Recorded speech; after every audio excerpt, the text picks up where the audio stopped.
Hello guys, and welcome back to Strategic Command World War II World at War with our Allied playthrough. France is still alive in August. I am very, very surprised. I thought this would go rather historically, especially since I kind of approached it rather historically, maybe even a bit more in the bad ways, but they're alive, and I am ever so proud. I don't know what will survive after France dies. The whole Maginot will fall apart, which is sad. That's many armies going to waste. I hope one of these planes stays alive, at least. And some of the ships might. And if they do, they're going to be in a very dangerous position down here in the Mediterranean, which is why I'm trying to keep them around Malta. So they could just hopefully, like, go into a port and reach safety. That's kind of the idea. But for now, I'm thinking, can we get one more turn? Probably not. We probably cannot get one more turn, but boy, wouldn't that be funny. We only have 91 MPPs. We're going to spend 45 of it on bringing this corps back up to strength, just so the Germans have something to shoot at a little bit better. The rest of it is pretty much going to go into getting this HQ back up to 9 out of 10. Not full strength, but close. We're going to take this tank, and we're going to use it on the offensive. We're going to use it to attack this Italian corps to the south. We took 1 damage. We dealt like 3. That's pretty good. Attack the Italians because they're weaker. I'm actually quite happy the Italians made it here. I believe the Italians making here is part of why we made it this long.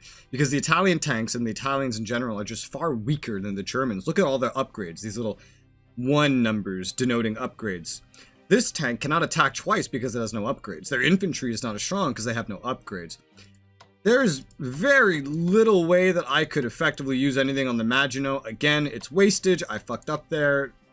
So there's probably not a whole lot to gain by even trying to use it. One thing to note before I forget is we did receive the number 12 fighters for the UK that can be placed in the UK. They're only arriving at half strength, so we're going to have to get them up to strength, and I believe they can only go in the UK proper. Yeah. So we're going to put them somewhere in the rear where they can get some time to replenish. Let's go put them over on Sheffield so that they can replenish there. The Rupert Force Special Forces need to keep moving south. We'll go ahead and we'll just move them down to, let's say, Cambridge. Yeah, let's just put them to Cambridge just so they can move a little bit faster. We're also going to go ahead and reinforce the first corps here up to full strength again so that it's prepared just in case anything should happen. I do want to attempt 1 airstrike this turn. And so I'm going to with the tactical bombers, although I don't want this carrier to be giving the air support for it. I want one of the actual fighters here to be doing that. All the carriers are pretty much healthy, ready, good to go. They could sit on this coast providing air support for things that happen here, but they're not needed because now the Brits are receiving a lot of fighters. Even if the French one doesn't stay here, 3 groups of fighters, that's plenty for what we need to protect our bombers here. The carriers are better deployed somewhere else. Where?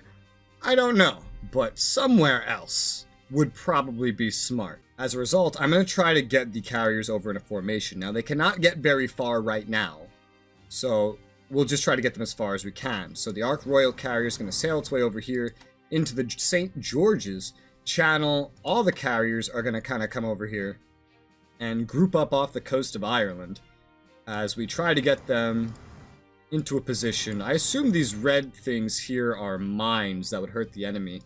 Oh yeah, I totally forgot. I have 4 fucking carrier groups right now that are right here. That's so many. Don't worry, I'm not going to leave them there. But now that that's done, let's go ahead and reinforce the strategic bombers we have here. And now, I don't know what kind of damage these strikes are going to do. But I do want to try to bomb this HQ since they've left it on the coast. So let's go ahead and attempt a tactical bombing. Alright, escorts. Damage to their planes, damage to my planes, damage to the HQ. Alright, cool. That's exactly what I wanted to see. I'm happy with that. We could also attempt to use these fighters on their fighters now that they've shown themselves so close to the coast. So let's go ahead. They have some interceptors helping them out. We take some damage. Both of them take some damage. I don't know if that worked out for the better or not, but it did work out, which has me quite happy.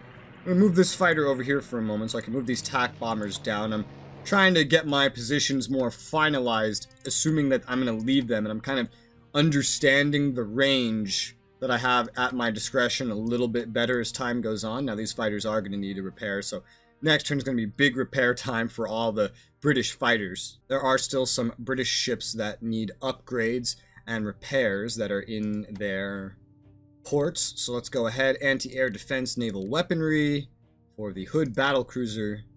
Now, the Renowned battlecruiser will get the same thing. And the Ambrose destroyer. And voila.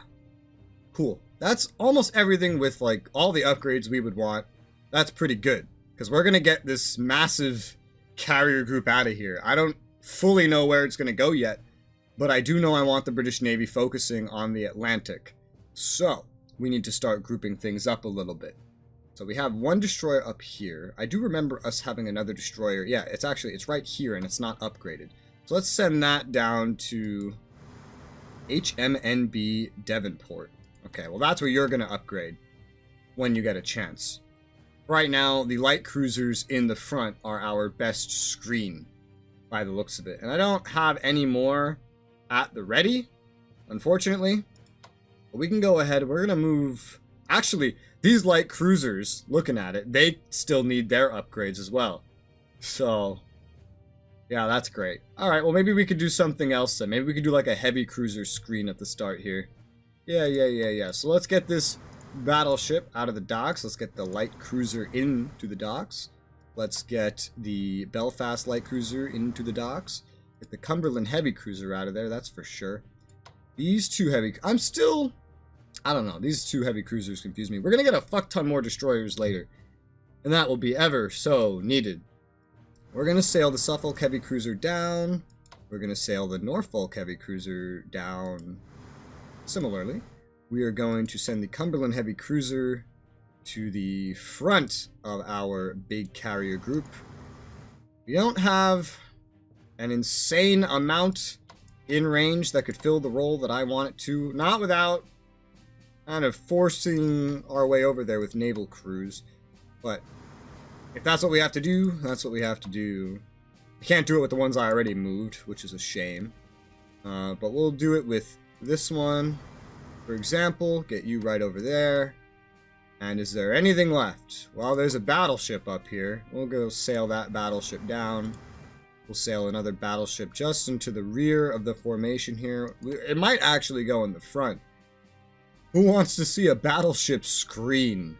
I think that would be quite funny. Before I finish figuring out that situation, however, we are going to deal with this situation. We know that whatever submarine was here, we know it went northeast. Found it. Cool. And it's at 7. Alright.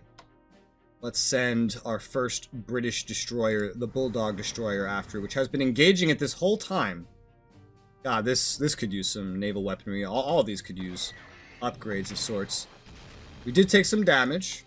Not a bad amount. That's just an excuse to go reinforce and upgrade it later. I'm just trying to focus down this submarine while it's up here, because I don't think the German AI can necessarily micromanage all of this, like reinforcing, building new submarines and everything. Now, I do know that in this game the AI cheats, and it's really weird.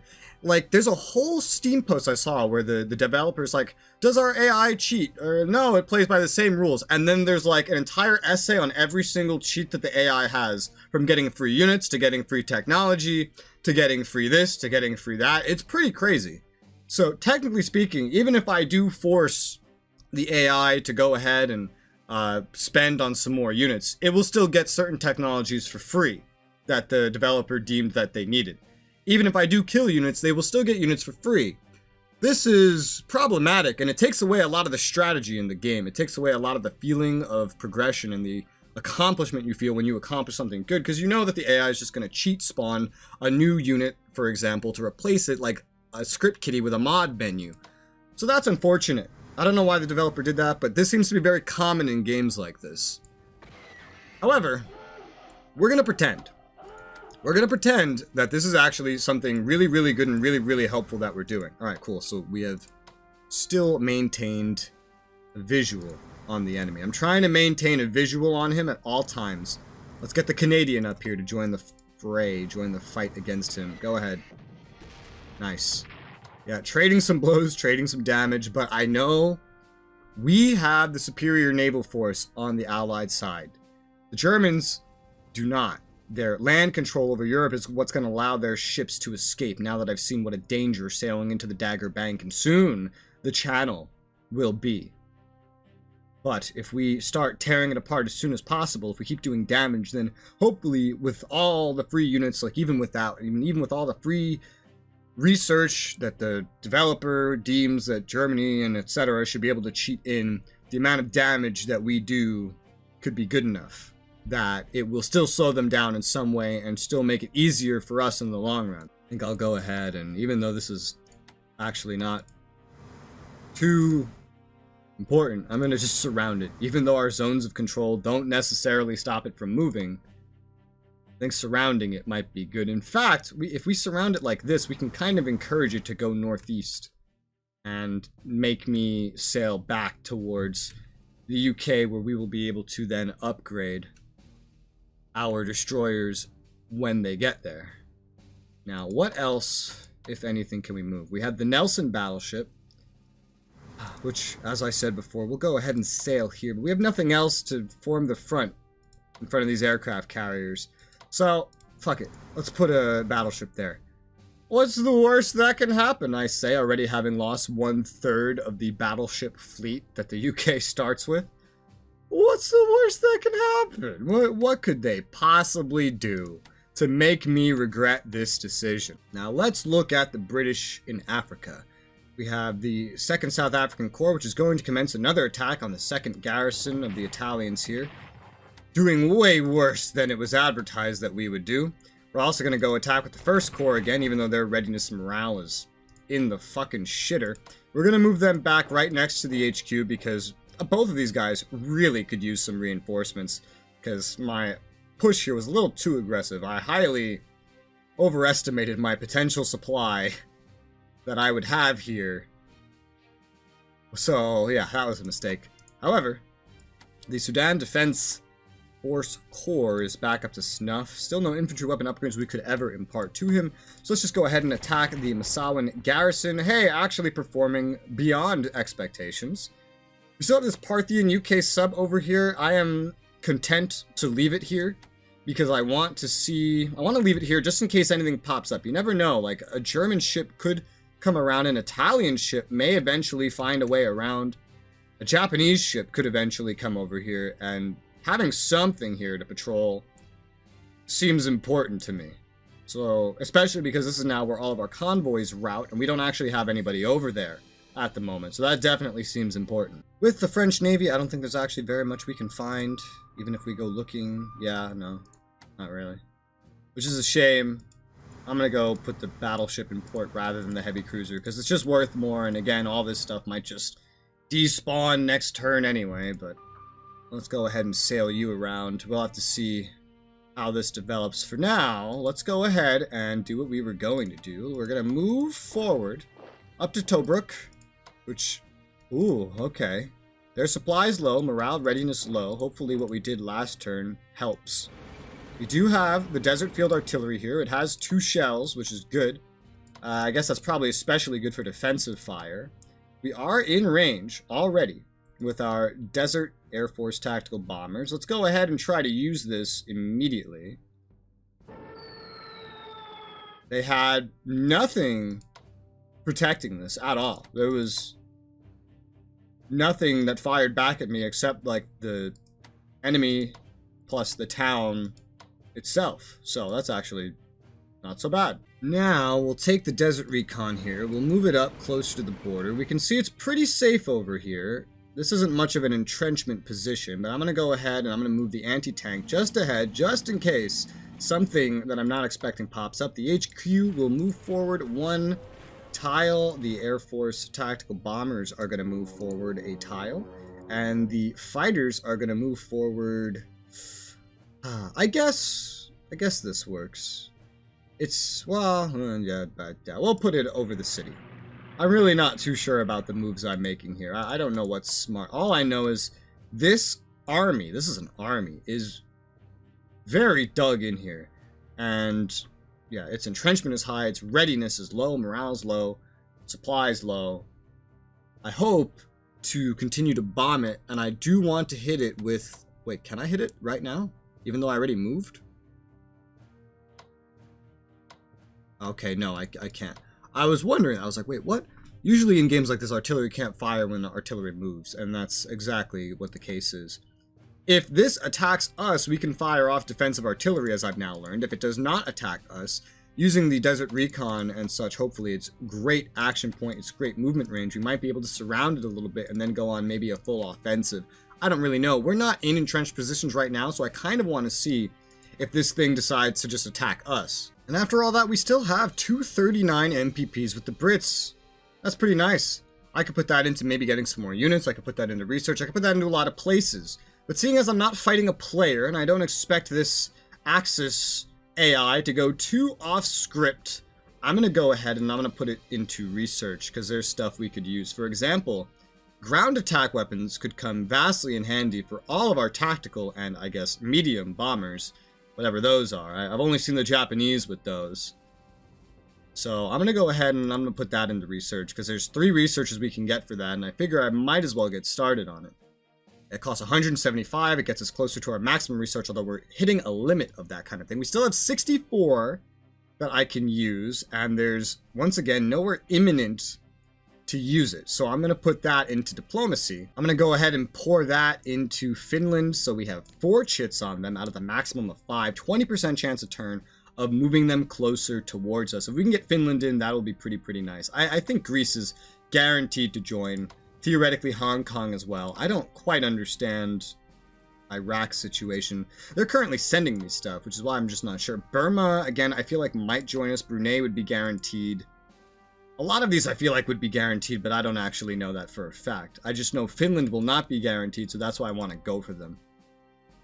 Alright, cool. So that's pretty much everything we're doing with the UK. That's pretty much everything we're doing with France. The USSR doesn't have enough MPPs for me to do anything, so we're not going to do anything with them. We do have 224 MPPs with India. Looking at India, all the free units they're getting is going to be in 42. I'm guessing these are units that are supposed to be helping against the Japanese. Certainly when I look over by Malaya, I see the Indian Corps is historically here, although everything's abstracted, so it's not exact. I don't have any more room for research with India, so I don't have anything to research. If I do want to purchase anything with India, I think I just want to save for armies, because they're powerful. Of course, you can only get 3 of them. They're probably pretty good. They need support, of course, so I don't want to only get armies, but I would like to get an army first and foremost, because I can afford to save getting vast amounts of things for later with India, since India is so safe. So India is going to hold on to India's points for the time being. Now, looking at America and trying to figure out what else would be important in a full dedicated fight against Japan, something that stands out to me, especially with my experiences as the British, that I can gladly take forward into this, is anti-aircraft defense. The Japanese are going to have carrier fleets. Maybe not land, air we have to worry about, but carrier fleets, for fuck's sake. So I'm going to get anti-aircraft defense researching as them. It's probably going to be more important overall than ASW stuff, so we definitely want to get started researching this. We have 128 MPPs left. This can go into a lot of different things, probably. However, one thing I think I will put this into is probably gonna have to be command and control, since it's a 2-parter, and any upgrades to our HQs once the battle kicks off would be good. And we have plenty of room for research as America, and an increasing amount of MPP generation as mobilization increases, which I believe it will probably just further increase shortly when France falls. So let's take the first army here and keep that marching down southwest. I didn't march it last turn, I kind of forgot. So it's going to start heading down there. We have now the medium bombers here. They look like they're standing on a transfer point, don't they? I don't know. But we're going to go, well, let's see. Okay, no, they're not standing on any transfer points. Alright, you can... Oh, Jesus Christ, what am I doing? I guess you're taking the long way, attack bombers, and these medium bombers will just go from here. These are both strike craft. They're not fighters, so that's a thing to keep in mind. However, I believe that means both of them could be good at anti-sea operations. And since the Brits will have the Atlantic under control, hopefully, right? Hopefully. This is all going west because the Americans are going to go full into the Pacific. Full in. Looking at what has arrived over here, we got the Second Army arriving, so let's get them moving down the road. The Second Corps is also here. I believe I'm going to move the Second Corps up. Don't know exactly to where, but somewhere that has a port that's over here. Ooh, look at Seattle up there, all by itself, nothing protecting it. Are we spawning anything up there at any point, perhaps? Charleston, blah, blah.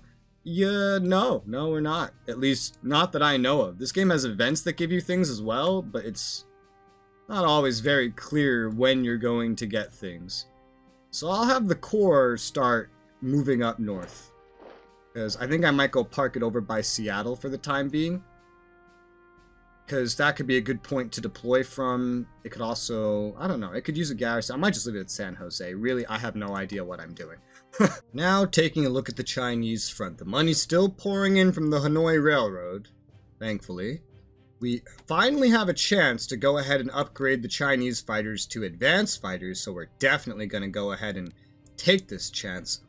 Soon, we might actually move where these fighters are based out of, because the AA here around Chengchao is doing good work for us, and they're not even firing right now in range of anywhere that we're protecting too heavily.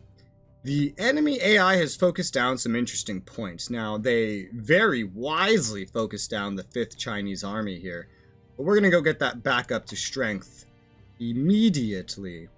The defensive fire we got from the artillery was so powerful. Like, it did at least 3 damage, I think, to this army right here before it swapped back out and the Kwantung army popped out to say hello. So I'm afraid to actually fire this shell because it looks like they get 1 shell every turn. And while this is the situation here, I'd rather just keep them distracted and convince them to keep attacking into the heavy artillery defensive fire, because it seems more effective than if I attacked. It's like 0-0, great. But if I defend, they're helping, and then it just kind of changes things so much that we can do 3 damage. I think that's pretty crazy, and I want to keep that up. In the south here, we have some supply problems because our HQ probably just not close enough, realistically, to support all that. We have enough over here, maybe, to justify moving it further down south. The offensive's going to go up that road specifically anyway. I don't know. I don't want to get it in too deep necessarily, but that's not going to affect anything this turn. It might also just be capped out 1, 2, 3, 4, 5 units. It might just be capped out until we get more command and control research. So that could be another problem. We just might not have enough HQs. The range might not be the problem, but we do need to press on the offensive here. So, 1st Corps, fire. 3rd Corps, fire. Holy crap.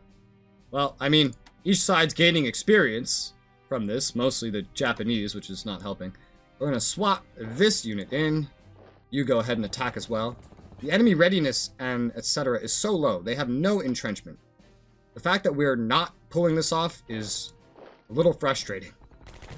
The artillery really could have come in handy here. Finally we dealt some fucking damage. That took forever.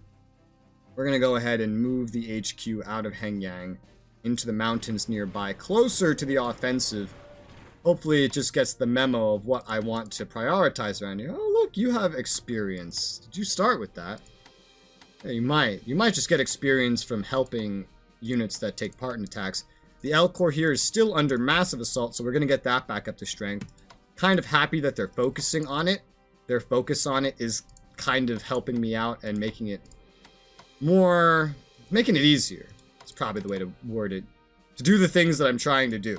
Now, it's time to finally cut the railroad. We're going to take this corps and march it past our army onto the Japanese railroad, and just like that, we've cut it. We've now encircled this corps, sitting on Xingyuan, and it would be pretty hard-pressed to get out of here. We have now cut the rail line leading into Korea, so nothing here can escape via rail. If they want to escape, they'll have to run to the ports, pay extra for limited transports, and escape that way.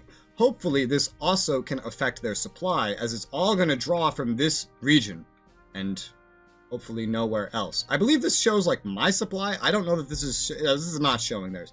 This shows my supply in these regions is what this is showing. We do still need to keep our offensive up wherever we can. However, there are very limited prospects for actual productive attacks right now. But now that we've cut the rail line, that's going to create what I hope to be sort of a snowball effect. Just to make sure that they don't see that there's only one unit primarily responsible, I'm gonna go ahead and push this core as well one step forward. That it is also cutting the rail line now.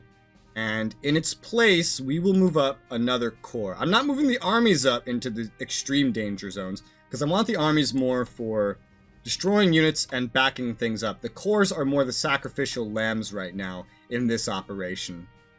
I do feel bad about losing an army down here, but we're not going to have that same thing happen here. Now, it would be great if I could get this 1 point back on this unit, but we don't have that capacity right now.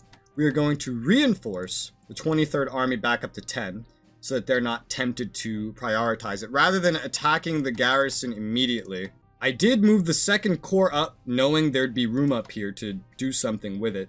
So we're going to go ahead and move the 2nd Corps up right to where we just moved a corps away from, so that this line is still solidified and held. The 42nd Army here is going to recover its losses. We're going to do the same with this corps. That's an important part of holding the front line against the opponents here. We are going to continue with our attacks on this HQ, the Chimera HQ. So this time, we actually got 2 kills in, which is pretty nice. I really want to swap this army back in, but they are getting their armies around here, around Wuhan, back up to strength. So I'm instead just going to reinforce this back up to full, rather than playing ultra aggressively, because all their strength right now, the most of it, seems to be focused right here and right here. But primarily, this right here is the bulk of their strength. We do have 2 garrison units complete, and I know where I want to put them pretty much right off the bat here. So one of them is going to go to Xi'an, where it will be able to respond to either garrisoning Chengchao or maybe something up here, something where we need to protect our fallback positions. And the other one is going to go down to Canton, where it can similarly do the same here along the coast. This is going to make it so we don't have to really worry about the Japanese showing up with any kind of amphibious nonsense, or deal with anything coming from behind us in general. We are going to get our elite special forces that are backed by Chongqing on the move. There isn't really room. We just still have so many units, even covering the entire line. There's hardly room. But the fastest way we can travel is just by heading to the line over here. It's also the fastest way to, I believe, a rail line as well, maybe. The rail lines here are fucking terrible. They're mostly along the coast, so we can't really use them. That's why I don't bother with logistics research for China as well. We're just going to move down towards Yichang, and we'll figure out what to do with the special forces once it gets a little bit closer to the fighting. It's come to my attention that the 2nd Engineers here have also finished their fortifications, which are mostly irrelevant now that we're on the offense. So what I'm going to do with these Engineers, actually, is maybe a little bit of a risky move. But everything I'm doing here is risky, and it's paying off quite well. I'm going to take the Engineers, I'm going to send them all the way north into this field. There's a reason for this. I'm hoping, if it is at all possible, if this corps has enough action points to actually move, I want to see if I can make it move off the city and abandon its entrenchments to attack the Engineers, which as of right now don't have a lot of purpose, because we can't really make much fortifications when we're on the offense. There's like no point. Hopefully they move out to attack. They'll never kill it. They're going to be losing supply and shit like crazy. If they give up their entrenchments, we could hopefully kill them faster. AI is usually very short-sighted and will take any opportunity it can to do any little bit of damage it can, and that's kind of what I'm hoping happens here, but we'll see. We'll see how it goes. We have a pretty good, nice, full episode here. I swear, these turns are actually getting longer. I thought they'd get shorter. I think it's just because we're the allies. I think allied turns take forever, because you have 1, 2, 3, 4, 5, 6 different majors to play as. I really wish India was just under the UK and not its own thing, but maybe they thought that would make the UK too powerful, which realistically it could have with the way this works. But, oh well. That's it. Next episode, we will hit end turn and move into the next turn and maybe finally, probably finally watch the fall of France. I've been saying this for the past few episodes. It still hasn't fallen. I can't believe it. But yeah, I guess I'll see you on the next one. Bye-bye.